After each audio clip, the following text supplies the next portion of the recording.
আবু হুরায়রা রাদিয়াল্লাহু তাআলা আনহু বলেন, রাসূল সাল্লাল্লাহু আলাইহি সাল্লাম ইয়াযহাবু ইলা কুবা কুল্লা সাবতিন রাকিবান মাশিয়ান ওয়া ইসাল্লি রাকাতাইনে।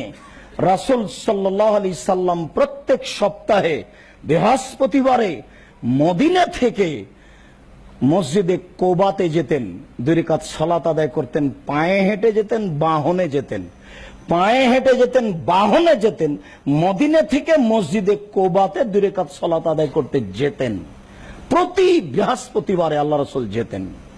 আবু হুরায়রা রাদিয়াল্লাহু তাআলা আনহু বলেন, রাসূল সাল্লাল্লাহু আলাইহি সাল্লাম বলেছেন, মান তাতাহহারা ফি বাইতিহি, যে ব্যক্তি বাড়িতে ওযু করলো, সুম্মা যাহাবা ইলা মসজিদে কুবা, তারপর মসজিদে কুবায় গেল, ও সাল্লা রাকাতাইন, 2 রাকাত সালাত আদায় করলো, কানা আজরুহু কাজরে উমরাতিন, তাহলে তার নেকি হবে কাবা ঘরে উমরা করলে যত নেকি হয়।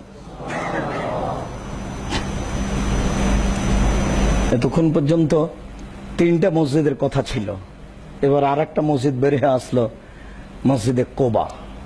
আউয়াল মসজিদিন উসসিসা আলা তাকওয়া, এটাই হচ্ছে পৃথিবীতে মদিনায় প্রথম মসজিদ, মক্কার পরে, বাইতুল মাকদাসের পরে, যেটাকে তাকওয়ার ভিত্তিতে তৈরি করা হয়েছে, পরহেজগারিতার ভিত্তিতে তৈরি করা হয়েছে, আল্লাহকে ডাকার জন্য তৈরি করা হয়েছে, সেটা হলো মসজিদে কুবা।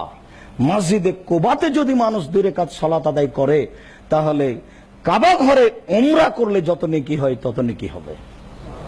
মোটামুটি সব আলোচনায় 4টা মসজিদ হয়ে গেল সালাতের জন্য।